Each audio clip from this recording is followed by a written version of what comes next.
एक करोड़पति जो भिखारी बन गया। सुबह के 8 बज रहे थे।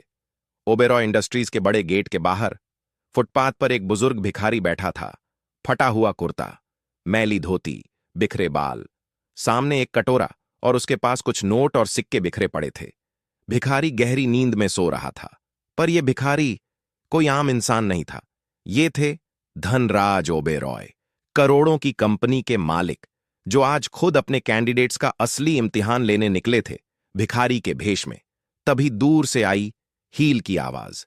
पूजा मल्होत्रा, ब्रांडेड सूट, मैकबुक बगल में, डिजाइनर बैग कंधे पर।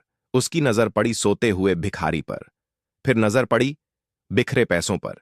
इधर देखा, उधर देखा, कोई देख नहीं रहा। चुपचाप झुकी, नोट उठाए, पर्स में डाले और आगे बढ़ गई। मन ही मन बुदबुदाई, वैसे भी भिखारी को क्या करना है इतने पैसों से।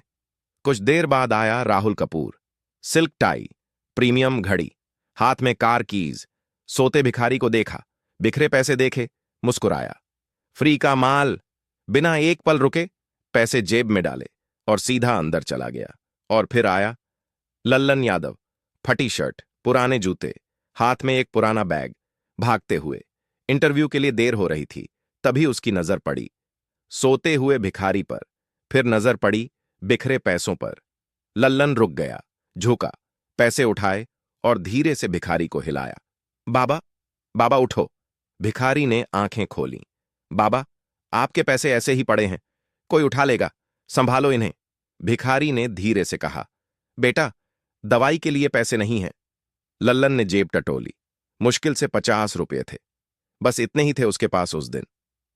लो बाबा, ये रखो, दवाई ले लेना। और वो भागते हुए इंटरव्यू के लिए अंदर चला गया। धनराज ओबेरॉय भिखारी के भेष में मुस्कुराए। पहला इम्तिहान हो गया। इंटरव्यू हॉल में तीनों का स्वागत किया प्रिया सिन्हा ने। पूजा ने नाक चढ़ाई। हां हां, जल्दी करो, मेरा टाइम बर्बाद मत करो। राहुल बोला, एसी कमजोर है, कोई प्रॉपर कंपनी है भी या नहीं। और लल्लन ने हाथ जोड़े।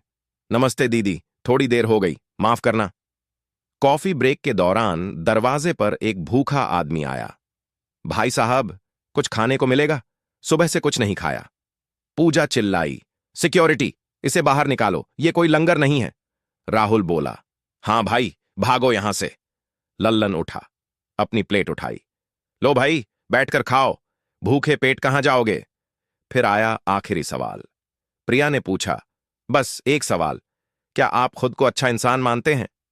पूजा बोली, बिल्कुल, दिल्ली यूनिवर्सिटी से MBA किया, मंदिर जाती हूं हर मंगलवार, किसी से झगड़ा नहीं। मुझसे अच्छा कौन?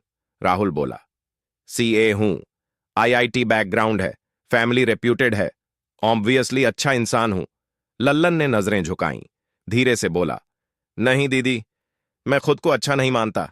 बाप नहीं था, मां ने अकेले पाला, पढ़ाई बीच में छूट गई, कुछ गलतियां भी हुईं, पर एक मौका मिला तो सुधरने की कोशिश की। अब रात को ITI करता हूं, दिन में मेहनत, बस यही हूं मैं। तभी अंदर का दरवाजा खुला।